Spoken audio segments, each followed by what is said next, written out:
Yes, yes, yes. Okay. Um, so, um, I want to do some more storyboard stuff. So there's something else I got to get into with the storyboard too, because it's just there's so many complexities. It's hard to know what to leave in, what to leave out, and it's really kind of if I stick to the conventional format that I originally intended, which was the event, the pre-event, then the post-event. If I just keep a strict regiment of this format, this conventional format, it's gonna slow me down. Like I'm not gonna want to. It's gonna be harder for me to be motivated. So I'm even though I'm gonna continue to do the event, the post event, and the pre event. um, um, if I stay within those confines, it's gonna be harder for me to be motivated. So I'm gonna be kind of, you know, just touching on this stuff, like just going around it and whatever, and then and so I'm going to go into. There's a certain part of this that that is has to be addressed at some point, and that is the this well the dilemma is that me and this girl were in a relationship, and so because of that, it could come across like that this is all I'm just being vindictive, and which is another thing that makes this already complex story so much more complex. Is it could easily be interpreted by an outsider as though this is like so much of the motivation of this is vindictive, where I just want to get back at her or something. And so first thing that I will admit, though, is that has been a big part of the challenge. Is like when this all first started. Well, that was her whole point, was to gaslight me so that I would go postal and want vindication, and it would, to gaslight me to be vindictive, so that would be the accusation, is, oh, he's just saying this and doing this because he's you know he's just a bitter ex-boyfriend, right? Well, that was the whole point. Like, you do not understand how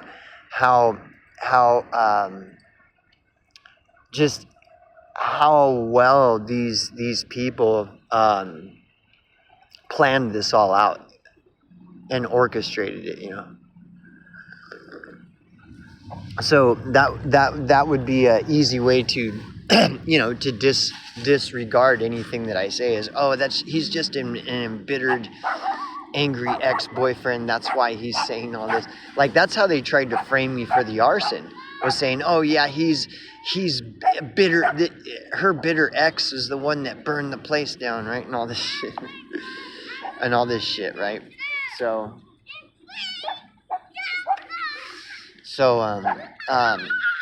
I will admit, like,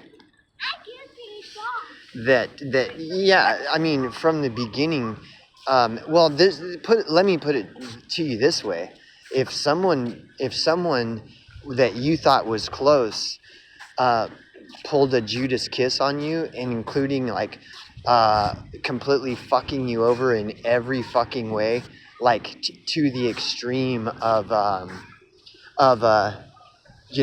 trying to frame you for a murder, and burn your shit down, and all for, like, no reason. Like, there is no reasonable explanation for this. I mean, I would understand if I did something to deserve it. So yeah. You hear me? You there? Yeah? Okay. There you are. Okay. So I'm pretending I'm talking on the phone. But yeah, dude, if somebody did that to you, your knee-jerk reaction would be vindication. That is all you would want. So I want to first off admit that, oh my God, dude, like I've tried to explain this before, I have never felt so much hate for someone in my life. And hate is poison. Hate is always toxic and poison. So you know what I'm saying? We learned that shit in Alcoholics Anonymous, right? So anyways, so I'm speaking code because I got people all around me, but I'm pretending like I'm talking on the phone. So anyways, dude, like you gotta understand, like if somebody that you did a lot for and you cared a lot for and you just like really put your life on hold for them and just, went through all this trouble and everything for them, and then the whole time they're fooling you into making you believe that there's someone they're not, and that they're appreciative and grateful of what you've been doing for them and stuff, and then they just all of a sudden out of nowhere pull this massive Judas kiss on you, and for no reason are trying to fucking kill you. In every sense of the way, they're trying to kill you. What, you wouldn't want vindication for it? So first of all, yeah, you would. It's the human condition. It's the fucking human condition. And again, this was part of the whole gaslighting plot, was if they were able to get away with all this stuff behind the scenes to where I couldn't prove it to anybody, then I would get gaslit, and then I would try to for retribution, and then I'd get myself in trouble, and I just look crazy, and all these, So it was a very, very careful. It was a very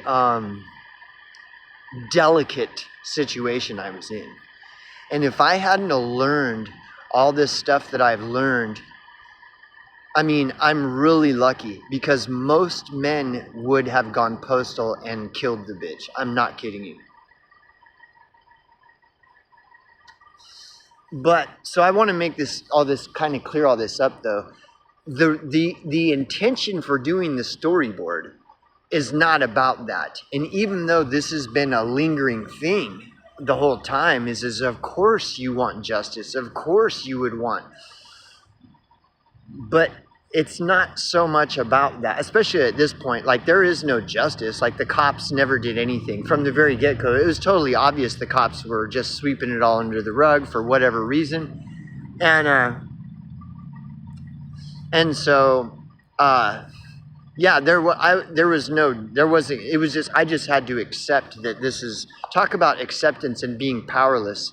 Like, I would just had to accept complete powerlessness over the entire situation, that nobody was going to do anything about it. They were all going to get away with it. And so by doing this story isn't in the hope that somebody's going to hear about it and they're going to investigate into it or anything like that, because I don't see, I mean, there's always hope. I'm never going to like completely dismiss that, but that's like so far removed from any goal. And as well as like vindication, like, because I'm totally powerless. There is nothing I can do outside of breaking laws and shit. And I'm not going to do that, because that's what they want. The whole operation was to trigger me into a massive gaslight so that I go fucking postal. And that is exactly what they want. This is how they gaslight people. This is how gaslighting works. The attempt is to put you into a position of fight or flight. That's what gaslighting does. So either you flee and you look crazy because you're fleeing, or you start fighting an impossible battle that they already have pre-planned and so that you're not going to win, and then you just look crazy fighting it. That's why when I talk about that, there's the third option, which is to fawn or to freeze. And I'm telling you, there is like a mass operation, psychological operations going on that are trying to entrap people into a fight or flight scenario. And that's why this information is so important. the information of fawning, understanding what it means to fawn or to freeze, because this is like all increasing. This operation to entrap people into a situation where they feel there's no choice but to fight or flee, that is the gaslighting operation. And that if a person isn't aware and has a full awareness of the option to fawn or freeze, they're fucked. 9 times out of 10, they're fucked. Because, see, once they entrap you into believing that the only choice you have is to fight or flee, well, then that puts you at a disadvantage. Especially if the odds are against you in a fight, well, you're not going to win. So they got you there. And to flee puts you at a disadvantage because, you know, if you have a home and a car and belongings and a career and this and that, and you're just going to flee, you know. So anyways, but yeah, the whole point was this to trigger me and gaslight me into a sense of indignation where it would drive me to vindicate myself and drive me to retribution. And these are natural you know, things that a person would desire under these circumstances. And so, but I want to go back to, so me and her being in a relationship puts me at a massive disadvantage when I'm trying to tell this story, because then I can always be viewed as, well, I'm over exaggerating or making up things or this and that out of spite to try to get her back or this and that. And again, like it's so far removed from anything like that. Like there is nothing like that is going to happen outside of natural law. Now, natural law, on the other hand, when we're dealing with people like this, these creatures, these fucking subhuman creatures and stuff, see, natural law is going to be on our side as long as we, you know, as long as we're on the path of honesty. You know, natural law will always be on our side and always be against them, because sooner or later, something is going to happen to them. They're going to fuck with the wrong person. They're going to entrap and back into a corner the wrong person who doesn't understand the concept of fawning and fleeing, and they are going to go postal, and people are going to get... I've seen it happen in this town. I've seen fucking people go totally postal and fucking start shooting out in the middle of fucking downtown right here on Main Street, you know, with assault weapons and drawing like hordes of cops and agents to them and helicopters. I mean, this is like a fairly a common, about every 3 years or so, or 2.5 years, there's some event like that happens here where somebody goes postal, they're driving a big fucking tank through town and crushing buildings and smashing cars, and then some cop has to come and shoot them, or they got a stockpile of guns and they're firing off, machine guns and shit like they're Rambo or something. And these people are very good at doing this.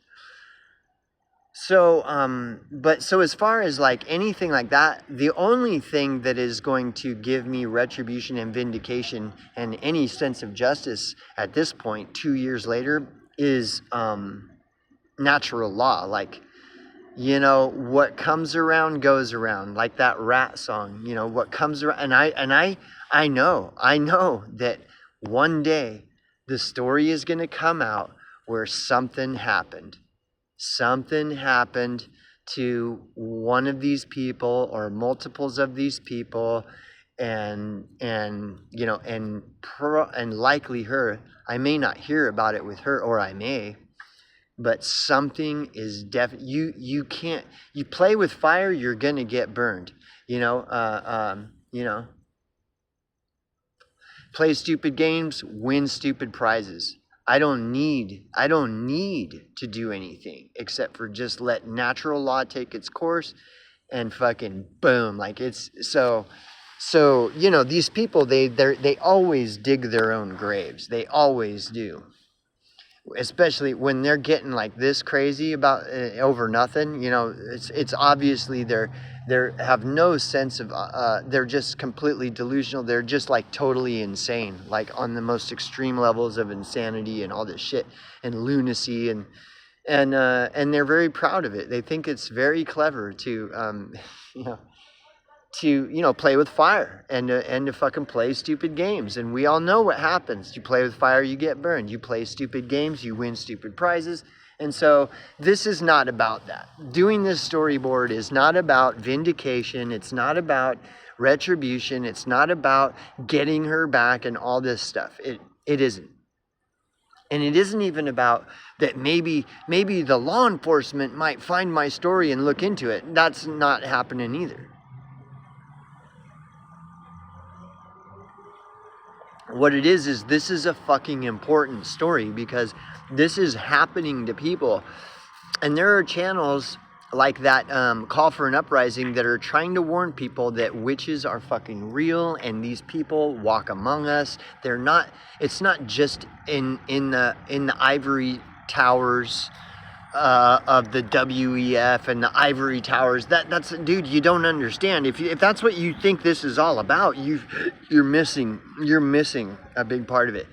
They are your neighbors and shit, They're, and not to get you paranoid or anything, but at the same time balance that out by keep on your toes, because they keep pointing at the figureheads, like, oh, those evil figureheads are doing all this terrible stuff to us. Dude, if that's as far as you've gotten on this, you don't understand. That's why my story is important, because I know that this is happening all over the fucking place. And everybody keeps talking about the figureheads. It's the figureheads. They always want everybody's attention drawn to the figureheads and shit in their ivory towers and all this stuff. And you're gonna get caught up, man. I guarantee it. I guarantee it. If all you're doing is looking at the figureheads in the ivory towers and you're not keeping an eye on what's going on in your backyard, in your fucking bedroom, in your neighborhood, I guarantee you are fucked. And if you don't die, you're gonna come close to it like I did. And that's why this storyboard. I'm getting this fucker out. It might take me a year. Who knows how long it'll take me. The other thing, which I think would be funny, is if I could actually solicit this to a movie director like David Lynch. Someone like David Lynch or Cronenberg would be perfect. And let him know, like, this is a story that happened to me. And just shop it to him. And I'll do it anonymously. I don't want the money. I don't want nothing. But dude, check out this fucking, script. And it's based on a true story from an anonymous source, so you don't have to buy it. It's free for anybody, And because I think it would be fucking hilarious if some director like a Cronenberg or a David Lynch or something took it and did a film or something on it. Oh, it would be hilarious, and it would be a fucking blockbuster. It would be a great fucking film. It would be a great work of film. It really would. And so those are the reasons, And just for my own sanity, But these are the reasons for the storyboard, not vindication and retribution and justice. Natural law is going to take care of all that. And I mean, you can call me crazy or think it's like that's some woo-woo, like out there thing. I'm telling you, I've seen it so often. I've already seen it so often. The more a person's eyes are open, eyes wide open, like the more a person is awake, like red-pilled, like wearing the fucking They Live glasses and shit, the more you see natural law fucks these cunts every fucking time. Now, that doesn't mean that people should sit on their hands and do nothing, which is another point to why I'm doing the storyboard. I'm doing something. We can be proactive as long as we balance it with reason and not go overboard, okay? And just take comfort in, doing what we can, and outside of that, it's okay. Why? Because natural law takes care of this shit. And don't let anybody make you believe otherwise. Do what you can within reason. Outside of that, just kick back and watch all these fools with the image go down in flames in the big game.